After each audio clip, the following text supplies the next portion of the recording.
Olá, meus queridos. Então, depois daquela monte de semana que a gente falou tanto do famoso século XIX, que eu chamei de o longo século XIX, e que eu também afirmava que terminava com a Primeira Guerra Mundial, que começa em 1914. E a gente vai entender hoje um pouquinho, falando da Primeira Guerra, por que esse mundo todo construído durante o século XIX, aquele mundo europeu que se expande, aí a Europa deixa de ser centrada na Europa e realmente domina o mundo, que a gente viu ali com o imperialismo, tendo literalmente colônias, áreas de influência. Né? Lembrar que mesmo o que não era Europa, como, por exemplo, a América Latina, as regiões independentes da Índia, eram muito dependentes do comércio europeu. Então, a Europa, de modo direto ou indireto, acaba dominando uh, o percurso, né, do globo como um todo a partir de 19. Por isso que é muito forte. A gente não tinha assim tão forte, e a gente vai ver até pelas potências que vão ser desmanteladas, né, principalmente agora com esse conflito. Então a gente vai falar então na Primeira Guerra e tentar entender um pouquinho do que foi, como foi e por que foi. Certo? Então, bem, um pouquinho sobre os antecedentes, antes da gente falar da guerra. A gente vai ter a paz armada, que a gente já comentou um pouquinho na aula passada. O que é a paz armada? Bem, a gente vai ter as unificações italiana e alemã, e principalmente a alemã vai ter diversos conflitos dentro da Europa. Lembra que a Prússia, né, o reino da Prússia, quando resolve ali com a figura do Bismarck, vamos unificar o território alemão. Ótimo, vamos unificar. Ela se lança a diversas guerras, ao norte contra a Dinamarca, mais ao sul contra o Império Austro-Húngaro, né? E depois ao oeste a gente vai ter a guerra contra a França. Então vão ser as grandes potências ali daquele momento, certo? Então, aquele momento ainda houve muitas guerras, porém, depois dessas duas unificações que a gente viu que aconteceram bem no finalzinho ali do século XIX, vai ter um intervalo que nenhuma potência em geral vai se enfrentar. Não vai ter mais guerras e tudo mais. Então, a gente vai ter um momento de paz, mas esse momento de paz, a gente vai ter uma autoindustrialização, regiões militaristas, o revanchismo que a gente viu também. Então, as nações irão se fortalecer belicamente. Vão começar a criar fortes marinhas, fortes exércitos, novas tecnologias virão, produção em massa de muito armamento. Então, por isso que é paz armada, porque é um período de paz, porém estava todo mundo ali se armando. Nesse período, as nações, né, europeias que vão se projetar vão ser principalmente a Inglaterra, né, com o Império Britânico, que a gente viu na aula passada, o tamanho que chegou o Império Britânico, a França, que sempre foi um grande país continental, tanto que os problemas que foram com a Alemanha foram para não perder esse posto na Europa continental, a Alemanha, que veio muito forte com a unificação, a Rússia, que mesmo não sendo ainda um país fortemente industrializado, era um país muito grande com muita influência ainda. O Império Russo era muito maior do que a Rússia hoje. A Rússia hoje, mesmo com menos posses que o Império Russo, ainda é o maior país do mundo. A Áustria-Hungria, que vai ser uma união dual entre a Áustria, que a gente viu durante muito tempo, Império Austríaco e tudo mais, com a Hungria, por isso a Áustria-Hungria, e a Itália, que também começou a se projetar a partir da unificação. Bem, só que aí a vantagem, entre várias aspas, de estar todo mundo se armando. Ninguém iria entrar em conflito porque estava todo mundo com medo de guerrear entre si. Estavam todas as nações muito bem armadas até certo ponto. Então, era preferível as vias diplomáticas e as formações de alianças militares. Né? Porém, as formações de alianças militares, que eram alianças de, não, a gente é amigo, vamos formar essa aliança e tudo mais, acaba criando mais tensões ainda. Então, vai ser um momento bem complicado. Essas tensões, seja diplomáticas, inclusive lembrar do Congresso de Berlim que houve, dividiram a África, já foi para não se criar tensões, só que já tinha ali os times e tudo mais, um panorama. A gente vai ter então duas principais alianças militares na Europa. A Tríplice Aliança, que durante um tempo foi a união dos três imperadores, que antes de ser a Tríplice Aliança da Alemanha, a Áustria-Hungria e o Império Russo. Porém, a Rússia sempre teve muito problema com a Áustria-Hungria, porque, como vimos, a gente teve ali o enfraquecimento do Império Otomano, na região, ali, né, na região da Península Balcânica, né, as Balcãs e tudo mais.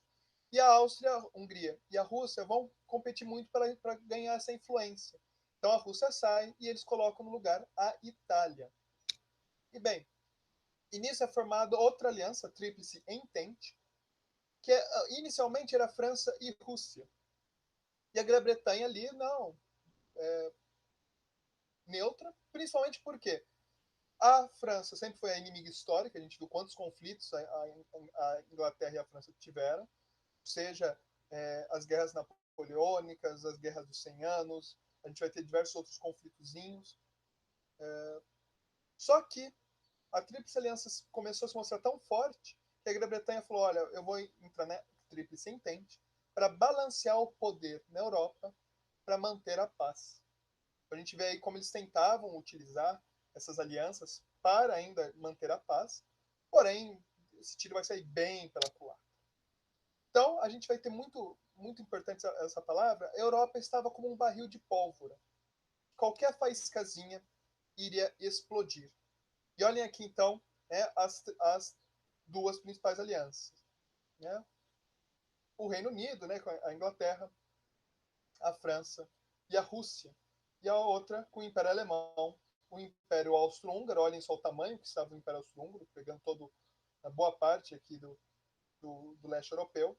E aqui o Império Otomano já muito reduzido. Então aqui já temos a Romênia, a Bulgária, o Reino da Grécia, Albânia, Montenegro e Sérvia.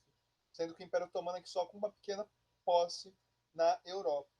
Então a gente vê ali que realmente a gente tem aqui bem no centro e esses dois aqui meio que esmagando a outra aliança. Bem, a gente sempre comentou ali das Balcãs, que a gente quase não fala, a região balcânica, né?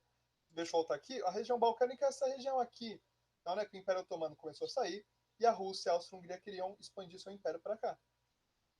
Bem, a gente fala bastante das Balcãs, os lugares que hoje a gente quase não fala, mas teve esse momento, né, primordial, foi muito importante aí para isso acontecer. Então a gente estava ali com o declínio do Império Otomano, que vai ter diversos levantes nacionalistas na região, então que vão ter independências, vão ter expulsão ali realmente do Império Otomano da Europa. Lembrar que o Império Otomano quase chegou à Áustria, chegou às portas de Viena.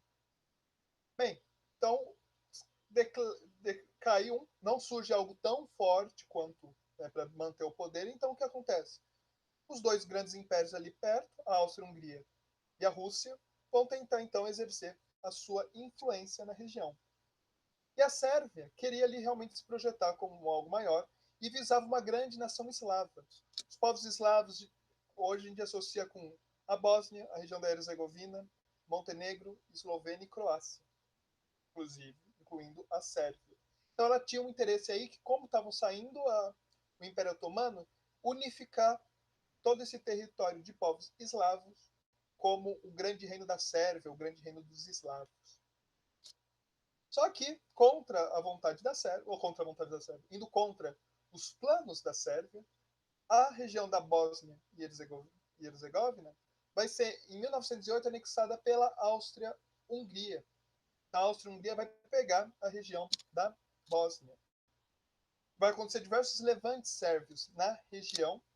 Então aqui, né, o Império Austro-Húngaro, olha que interessante. E aqui é a Bósnia e Herzegovina, que bem vermelho escuro, que vai ser anexada. E aqui a Sérvia, olha, a Sérvia aqui do lado da Bósnia querendo. Então, a Croácia também era da Áustria-Hungria, né? Montenegro era independente, né?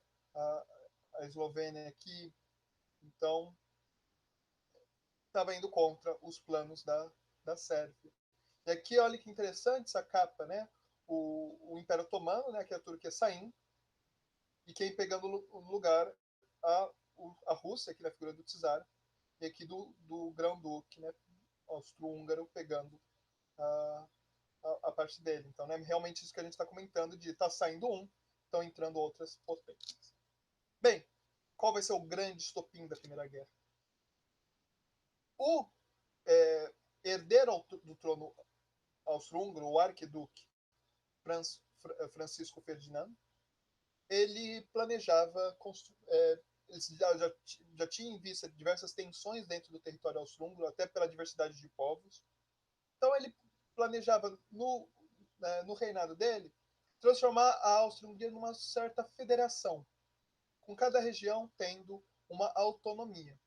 E então ele ia fazer essa propaganda toda e ele vai até a capital a capital da Bósnia, Sarajevo, né, capital da Bósnia e Herzegovina, fazer meio que essa propaganda, tentar pegar influência e tudo mais. E vai ser armado um atentado.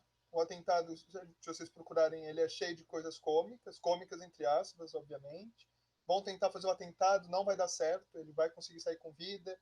Aí o motorista vai errar a rua e o carro vai quebrar e vai quebrar em frente ao Gravilo Princip, que vai ser ligado à Organização Nacionalista Sérvia Mão Negra, que visava, obviamente, né, essa parte da grande nação eslava. E o que o príncipe vai fazer? Matar tanto o Francisco Ferdinando, o herdeiro, quanto a sua esposa. E a Áustria-Hungria vai ficar muito brava, porque mataram um herdeiro ao trono, uma figura muito importante. E vai lançar à Sérvia um ultimato exigindo providência, falando: olha, Sérvia, eu sei que não foi você, mas pelo amor de Deus, que droga é essa que está acontecendo? A gente quer investigar. Só que esse ultimato que eles lançam não era só uma investigaçãozinha. Eram diversas exigências austro-húngaras contra a Sérvia, muito fortes, e o ultimato vai ser considerado uma afronta à soberania sérvia. A Sérvia não vai gostar, e mesmo que alguns pontos ela vai falar, não, tudo bem, a gente até aceita, outros ela vai falar, não, a gente não aceita esse ultimato. E aí a Áustria-Hungria vai se ver obrigada, entre várias aspas, a declarar guerra contra a Sérvia. Aqui, né, a figura, uma caricatura aí do assassinato do arquiduque Francisco Ferdinando pelo Gravilo. Bem, só que o que acontece? Olhem só. Era exatamente a faísca que precisava para esse barril de pólvora. Que a Sérvia era protegida da Rússia. E a Rússia, então, entra na guerra do lado sérvio.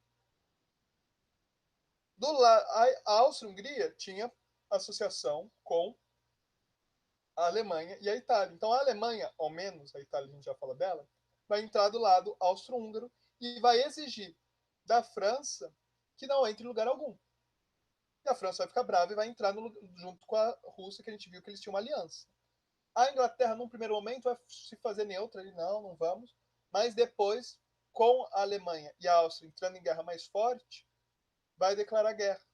Então a gente viu que aí, por conta do quê? Vai declarar guerra à Alemanha e à Áustria, porque tinha uma aliança com a Rússia e com a França. Então a Rússia entra na guerra, fazendo com sua aliança com a França e a Grã-Bretanha também entre no conflito. E a Áustria-Hungria fazia parte, então, da Tríplice Aliança. Que, né, então a gente vai ter a Alemanha entrando do lado austro-húngaro e a Itália não vai entrar na guerra. Ela fala, não, essa aliança é para defesa. E quem declarou guerra foi a Áustria-Hungria, então não vou entrar. E a Itália, então, não participa, mesmo fazendo parte da Tríplice Aliança. Porém, a gente já tem aí as principais potências europeias em guerra. Tendo início, então, que eles vão chamar, neste primeiro momento, da Grande Guerra. Que eles não sabiam que uma segunda, então não vai chamar a Primeira Guerra Mundial. Era a Grande Guerra. Bem, em linhas gerais, porque a gente não tem muito tempo aí de ficar discorrendo sobre como foi todos os passos da Primeira Guerra, é muito interessante. Eu sugiro que vocês procurem, se tiverem interesse. Mas ela vai ser uma guerra mundial por quê? Primeiro que ela vai ficar muito centrada em muitos aspectos na Europa. Mas, devido ao imperialismo, a gente vai ter todas as colônias envolvidas e áreas de influência. Então, as colônias vão participar do conflito, seja enviando soldados para lutar, seja ocorrendo invasões no território. Né? Na África, principalmente, isso vai acontecer muito. Então, o mundo vai se ver em guerra porque o mundo estava meio que controlado pela Europa. Então, né, os impérios europeus possuíam várias posses ao longo do mundo. Saindo a Itália, quem que entra no lugar dela na Tríplice Aliança vai ser o Império Otomano, que vai ver aí uma oportunidade de conseguir retomar sua influência, principalmente frente ao Império Russo. É a Áustria-Hungria, mas meu maior inimigo é a Rússia. Então, vamos entrar ali ao lado e tentar bater na Rússia. Então, a gente vai ter os dois principais grupos na guerra. Os impérios centrais, então, o Império Alemão, o Império Austro-Húngaro e o Império Otomano, e os aliados, a Inglaterra, a Rússia e a França. Então, olha aqui um mapa, em verdinho, os aliados, e em vermelho, desculpa, os impérios centrais. Então, a Alemanha, a Áustria-Hungria e o Império Otomano. Tá? Isso aqui já é mais pro final da guerra, né? Isso aí já dando todos os spoilers possíveis de quem vai entrar do lado, para cada lado. Porém, a gente tem aqui a Rússia, a Inglaterra e a França inicialmente. Bem, qual que vai ser a cara da Primeira Guerra? Primeiro vai ser uma guerra de movimento. Pega armas, sai correndo, sai atirando todo mundo e tenta ganhar territórios. Só que isso não vai dar, né, visando conquista de território. Só que isso vai ter pouco avanço territorial, muita gente vai morrer. Então eu vou falar, tá, a gente não vai fazer isso. A gente vai ter então fazer o quê? Vamos tentar manter as nossas posições. E nisso vai ter a principal característica da Primeira Guerra, que é a guerra de trincheiras. Vão cavar grandes trincheiras, e grandes mesmo, tinham trincheiras que iam do território da Bélgica até a Suíça continuadamente. Então isso é muito grande. Depois a gente mostra no mapa ali, para vocês terem uma ideia, né, da extensão que são essas trincheiras. Foram algumas dessas trincheiras.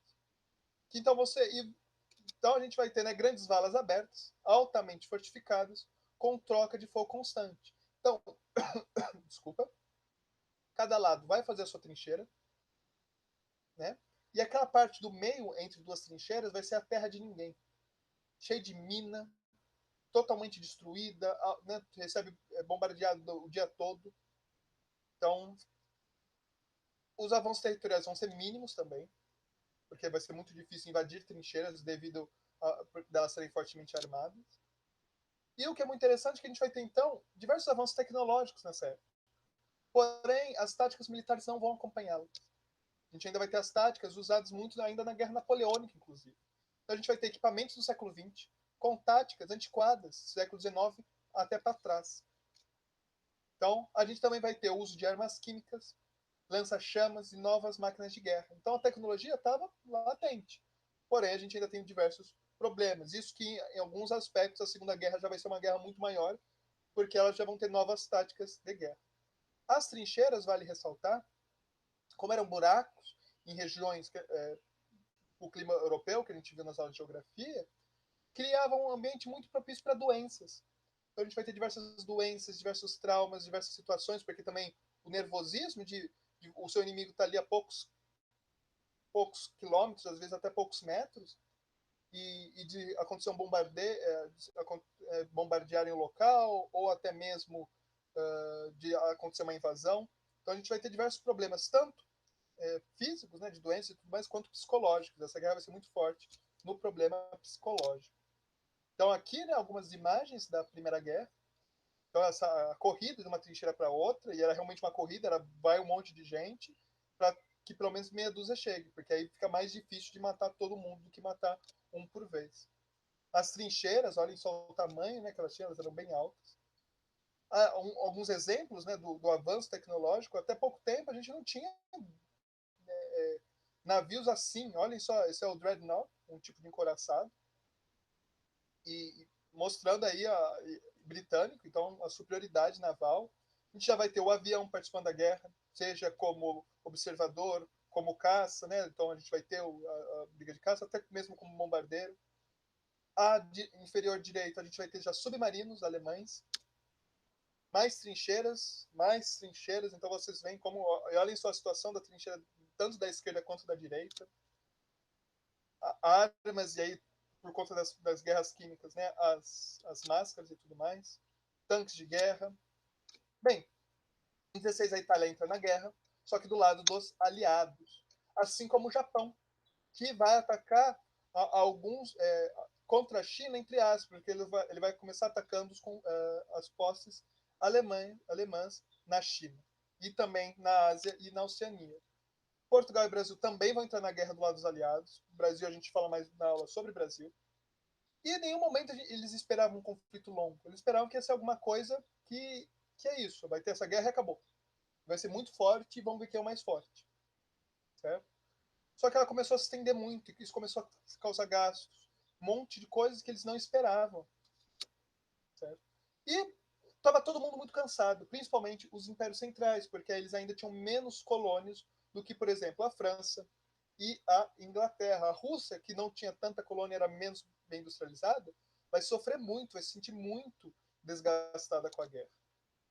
Tanto que na Rússia a gente vai ter a Revolução Russa, que a gente vai tratar em outro momento, bonitinho, sobre a Revolução Russa, onde o czar, né, o imperador russo, vai ser derrubado e depois o governo provisório vai continuar ainda na guerra, mas depois a gente vai ter a Revolução comunista. E aí, sim, já com Lenin, eles vão tirar a Rússia da guerra. Porque antes a Alemanha tinha 2 frontes, contra a França e contra a Rússia. E agora, sem a Rússia, só tem um fronte para se concentrar. Então a retirada da Rússia vai ser algo muito bom. E durante um curto momento vai ser um grande vantagem para os impérios centrais. Porém, a Alemanha tinha muito medo que os Estados Unidos entrassem na guerra. Então ela elabora o seguinte plano: vamos fazer o México atacar os Estados Unidos. Vamos chamar o México para fazer uma aliança. E aí os Estados Unidos vão estar preocupados lá e não vão encher o nosso saco aqui na Europa. Só que esse telegrama vai ser... vão descobrir ele, e aí os Estados Unidos, né, vão, então, entrar ao lado dos aliados contra os alemães. E a entrada americana vai ter um grande aumento no número de soldados. Em 1917, isso ocorre bem no finalzinho da guerra. Só que não só, eles estavam descansados, uma grande vantagem frente às tropas totalmente desgastadas da Europa. E aí, então a gente vai ter, com esse aumento de soldados, a volta da guerra de movimento e a expulsão dos principais inimigos. Outra coisa que teremos muito forte é os conflitos internos no Império Otomano. A gente vai ter a figura do Lawrence da Arábia, que vai instigar diversas revoltas árabes, porque os turcos não são árabes, eles só são islâmicos todos, prometendo, né, a Inglaterra vai prometer, se vocês fizerem levantes contra o Império Otomano, no fim da guerra, a gente vai dar um grande país árabe independente. Então aqui a gente pode ver uma evolução de como foi a guerra, para a gente ver, né, em verdinho os aliados e em amarelo alaranjado os impérios centrais. Então a gente vê aí o tamanho, né, que foram todo, né, realmente foi uma guerra mundial, olha quanta gente se viu no conflito. Perfeito? Bem, com isso, com a novos soldados, tanto os impérios centrais pediram arrego, falaram: a gente não aguenta mais. Então, entre 30 de outubro e 11 de novembro de 1918, os impérios, cada um vai assinar os seus armistícios e vão colocar fim ao conflito. O conflito vai gerar cerca de 20 milhões de mortes, além de destruição na Europa e das estruturas todas criadas ao longo do século XIX. Então, por isso, essa nova Europa que vai surgir vai ser totalmente diferente da Europa construída no século XIX. Algumas consequências imediatas da guerra, a gente vai ter o fim do Império Austro-Húngaro, do Segundo Reich, então não vai ter mais o Império Alemão, e do Império Otomano. A Áustria-Hungria vai ser dividida em um monte de gente, vai ter novos estados, a gente vai ter finalmente a Iugoslávia, né, o reino eslavo. A Alemanha vai se tornar uma república e o Império Otomano também será desmantelado. O Império Otomano foi desmantelado, Lawrence da Arábia vai dar, né, segundo a Inglaterra, vai dar uma grande nação árabe, certo? Errado. Vai dividir, a Inglaterra e a França vão dividir o Oriente Médio entre eles e não dar um Estado árabe como havia prometido. Então a República de Weimar, que vai ser a República Alemã, a gente vai ter a Áustria, a Hungria e a Iugoslávia, agora um monte de estados separados. E a Turquia vai se tornar o Império Otomano vai ficar na Turquia e no fim vai se tornar uma república, depois de diversos movimentos, de levantes e tudo mais. Ela se torna república em 1922. Dos tratados de paz, o mais forte é a Conferência de Paris, que vai ser onde a Alemanha vai sofrer um monte de problema. A gente vai ter a devolução da região da Alsácia-Lorena para a França. E a Alemanha vai ser considerada muito como a grande culpada do conflito. O Império Britânico vai tomar as posses africanas alemãs. Então a gente vai ter do Cabo ao Cairo. Então a gente vai ter ali da África do Sul ao Egito um território único e contínuo da inglês. Então, e outras colônias vão ser distribuídas também, né? A Alemanha não vai ter mais colônias imperialistas. E a gente vai ter a figura do Woodrow Wilson, presidente americano, que vai criar a Liga das Nações. Será uma versão beta da ONU. Então, mesmo esquema, era para tentar manter a paz.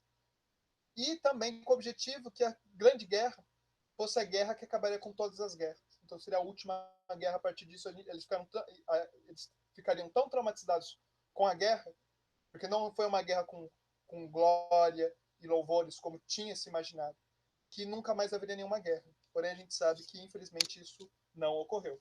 Então, aqui, o novo mapa da Europa, a gente vai ter a criação da Polônia, e a Alemanha vai ter que ceder o corredor polonês.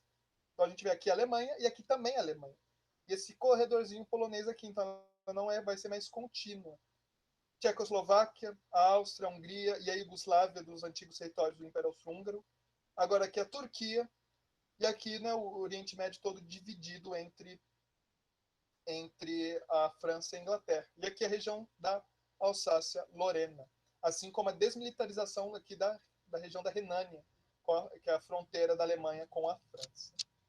Um fato interessante e rápido é que aqui a gente tem o rei da Inglaterra e o czar, o Jorge V e o Nicolau II, né? O czar é imperador russo.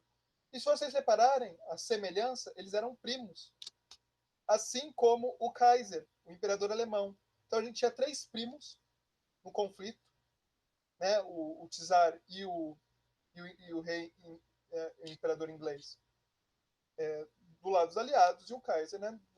Dos impérios centrais. Mas mesmo assim, a família não foi o suficiente para barrar o conflito. Perfeito? Então, com isso, a gente fecha finalmente o que eu chamava tantas vezes, falei tantas anos para vocês, o grande século XIX. A partir daqui, a gente vai ter novas concepções, e a gente já começa a ver algumas na próxima aula, no período que a gente chama de entre guerras, que é entre a Primeira e a Segunda Guerra Mundial, que a gente vai ver que vai ser um conflito de grandes mudanças e que realmente já vão caracterizar um novo século. Perfeito? Então, espero vocês na próxima aula e até lá!